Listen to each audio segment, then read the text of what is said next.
Another day, more NCAA drama, more speculation, more allegations from the haters and the losers and the rival fan bases. And of course, Ryan Day doing more ratting. And this time we have substantial, here's exactly what he did. Here's who he did it to, trying to take down Jim Harbaugh, not letting Michigan have any success. And just to remind you guys, as you know, we are presented by Manscaped and the new Lawnmower 5.0 Ultra. This bad boy is amazing. I absolutely love it. We'll tell you about it a little bit later in the show. Manscaped.com. Always use promo code GOBLUE, no spaces.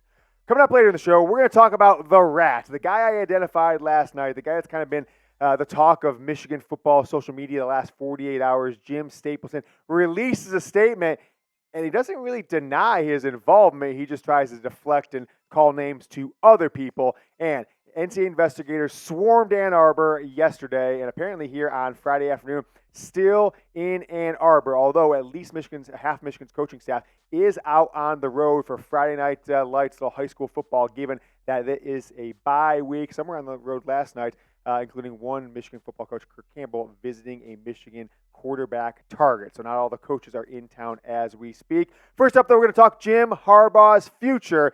Not really going to dive into what he knew, what he didn't in this part, but was able to talk to some of the sources here, just kind of get a vibe of where things were with Jim Harbaugh. What is he feeling? And let me just tell you what, it's not good. Now, whether Michigan's going to want Harbaugh long-term after all this NC investigation comes out, we don't know. But Harbaugh himself, he's not feeling the love. And this exact phrase, not feeling the love, is something he's used several times in his coaching career, reportedly. After the 2010 season, when Michigan was trying to make a haphazard attempt to get him to be their coach, wasn't feeling the love from Dave Brandon, so he took the 49ers job instead. After the 2019-2020 season, the COVID season, wasn't feeling the love, so we're going into 2021, had a successful season. He went and looked at a couple NFL opportunities in 2021, 2022.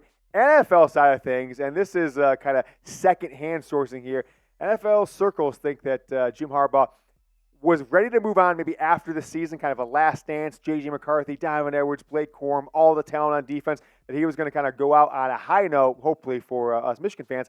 But now with the second NCAA investigation ongoing right now, that Harbaugh maybe just be ready to throw up his hands at what is happening.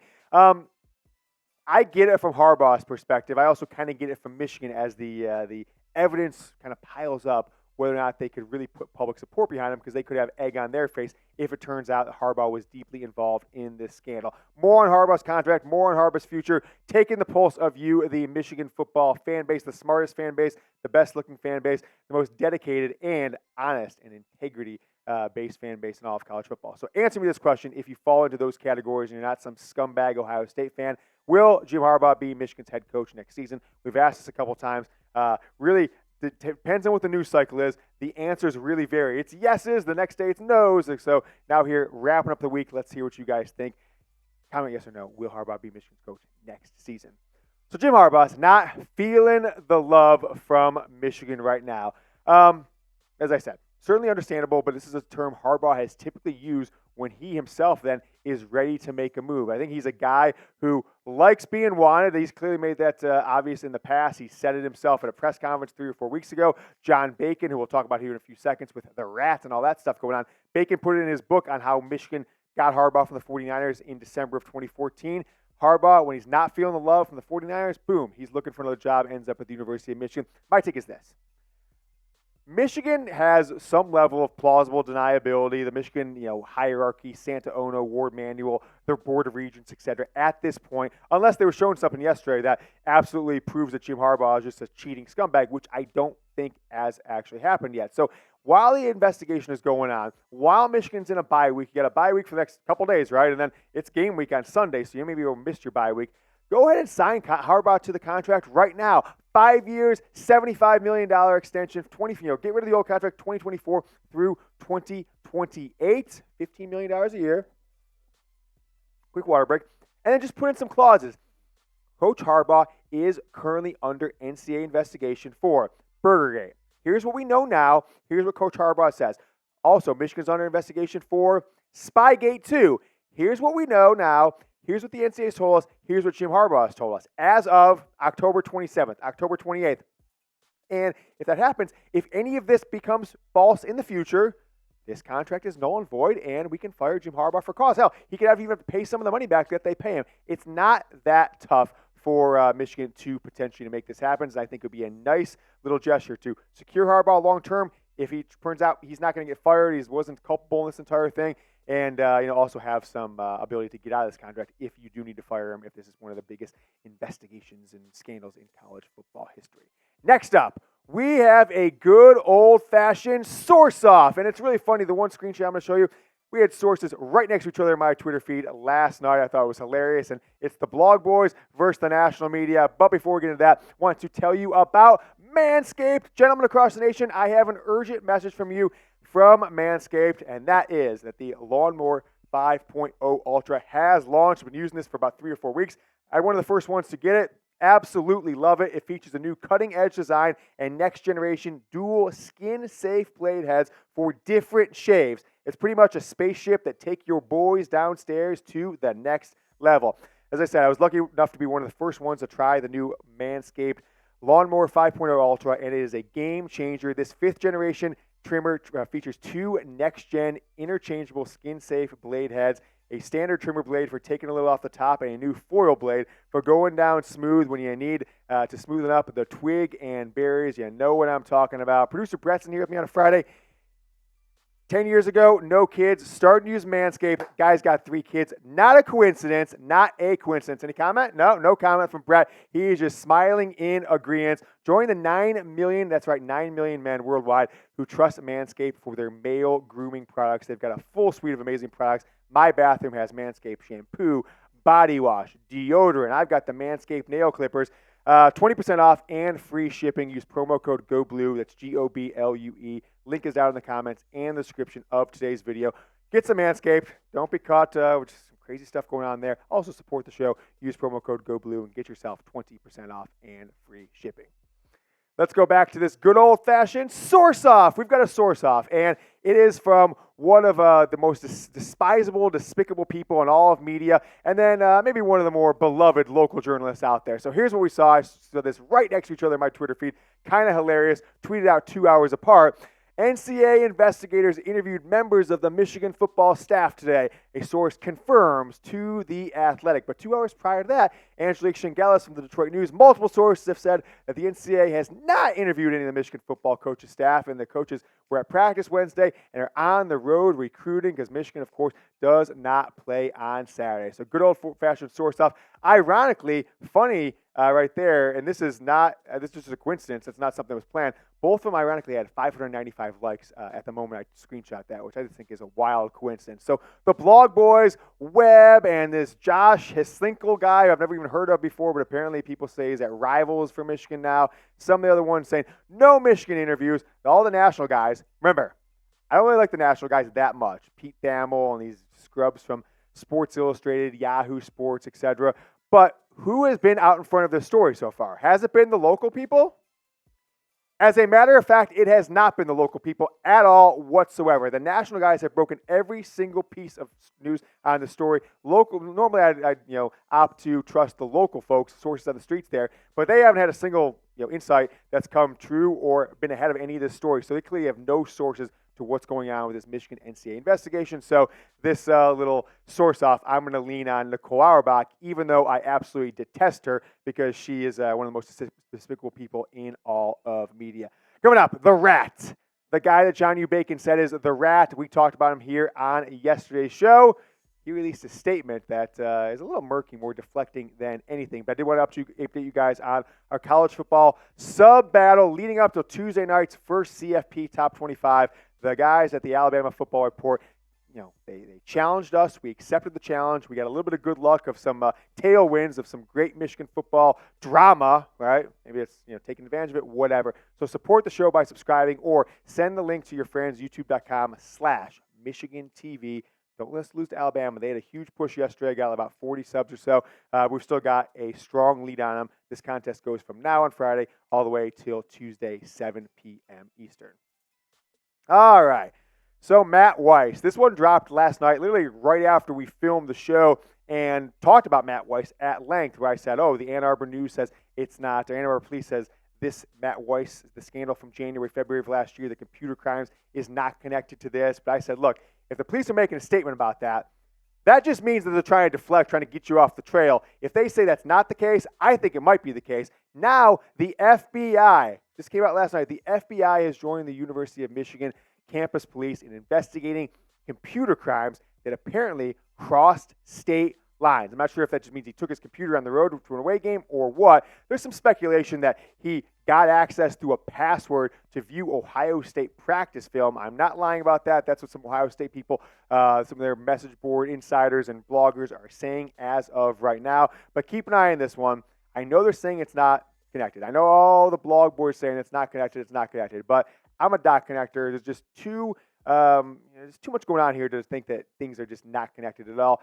And there's been one hell of a anti-Michigan PR campaign coming on. That's just after 10 months, absolutely no updates on this Matt Weiss case for 10 months, and all of a sudden, this thing drops 4 hours to the minute after the prior Michigan Hit Piece article, after the one that came the day before, It's a coordinated and calculated, I guess, agenda to keep this story and keep Michigan looking bad in the media days after days after days after days. No Michigan game this weekend, so that's clearly going to continue for at least another week.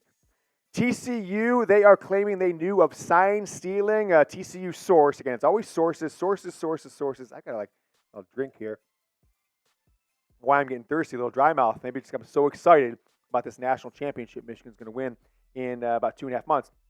TCU used dummy signals because they knew that Michigan had their signs or had this elaborate sign stealing operation going on, and they did put in fake signs to dupe the Wolverines. Now, this report also says that other coaching staffs, and by the way, it was from Sports Illustrated. They've had a few insights in this. They broke a few stories here.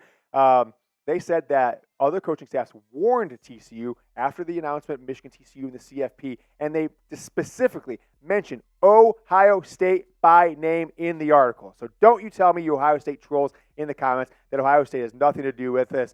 Clemson, back in 2020. Georgia last year. Michigan now. Anybody who beats Ohio State under Ryan Day, all of a sudden there's a media scandal, a media investigation on spying and stealing signs and cameras in practice facilities, all this crap. So don't tell me Ryan Day is not culpable. The TCU coach who talked to Sports Illustrated, by the way, said, and I quote, literally everybody we talked to knew. They'd say, just so you know, they steal your signals and they're going to have everything, so you better change them. One coach on the staff also said that Michigan has the most elaborate sign stealing in the history of the world. That includes, like, the Cold War, right? That includes the Cuban Missile Crisis. That includes Hitler versus America versus the British. Who? Japan. I mean, Japan. Their entire things. There's a movie about that, right? What was the Sign Whisperers or whatever? There's an entire movie about how Native Americans helped America win the war against Japan by stealing their signals. Michigan, more elaborate. So many rats going on in the story. Pete Thamel's a rat. Nicole Auerbach, I think, is a rat for other reasons. And these other coaching staffs ratting out to TCU, who, of course, will not put their name on it because they're absolute cowards, probably doing just the stuff that they are alleging that Michigan does themselves. But how about Jim Stapleton? We told you about this guy. Such a confident man that he has his hairline all the way back here, not giving it up. I know I've got hair issues too, so don't need to comment on that like you have, people. And he's got the Mr. Rogers sweater, the button-up shirt, but he's still staying true to his roots. He's got the gold chain showing underneath it. It's a wild outfit with those Mr. Rogers glasses going on there as well. He made a statement, but let's get another vibe on the room. What's your stress level right now? Mine has fluctuated last Thursday, Friday from 2 or 3. This is a nothing burger. It's going to blow over to like a 3, maybe 4, etc. Then Wednesday, Washington Post article, I hit like a 7 or an 8. I've kind of come down to about a 5.5, 6 right now. Let me know what you guys are at, 1 through 10. Now, the rat Jim Stapleton put out a quote, and we didn't put the entire quote in here. You can go and read it. Just Google Jim Stapleton, statement. We're just talking about the best parts here. The explanations have become necessary as a result of a claims made by John Bacon, an Ann Arbor-based quote-unquote writer, concerning my alleged involvement in not only in this latest issue, but also uninformed, ignorant statements, he continues, he has made previously about my involvement in the case. The COI is continuing to examine, that's the Committee of Infractions that he is a member of, examined with respect to allegations of COVID period recruiting violations. So he didn't, prior to that, he had just basically said that, put an entire paragraph on who he talked to at the NCAA and who his bosses are, the committee infractions, and as such, let me address this more. He also said that he's only going to make one statement. This will be the last time he discusses the matter, and then he continued on here. He goes, my late great-father once told me never to get in an argument with someone who has no idea what they're talking about, because if someone is watching or reading, they may not be able to tell which one of you is the fool. Stapleton continued. Now, this is the part where he says, this is my last time I'm going to address this, all right? He's not going to address it any further, but he had to continue to address it, ... The end of it, he says, I want it to be the last time Bacon deals with this, what does that say, scurrilous nature? What does that mean? What does that word even mean? Won't be the last time. With this scurrilous nature, and you see the quote there on the screen, bottom of the screen, his latest actions, because he will soon hear from my lawyers. The Rat is going on the offensive. I have been around the block a little bit, but typically when someone puts out a public statement that you're going to hear from my lawyer, there is like a 0.11001% chance that their lawyer ever says anything to the person that they're threatening that you're going to hear from their lawyer. Somebody the other night, Brett, because I called a guy a schmuck or something like that. He says, he literally said, you can't say those things about me on Twitter. You're going to hear from my lawyer, literally on Twitter a couple nights ago. Jim Stapleton, if you don't know, Michigan alum, been around the program as a donor, was involved with the Minnesota Vikings ownership group, but not an owner himself. That's been some peddled fake news out there that I'm not sure where it even came from.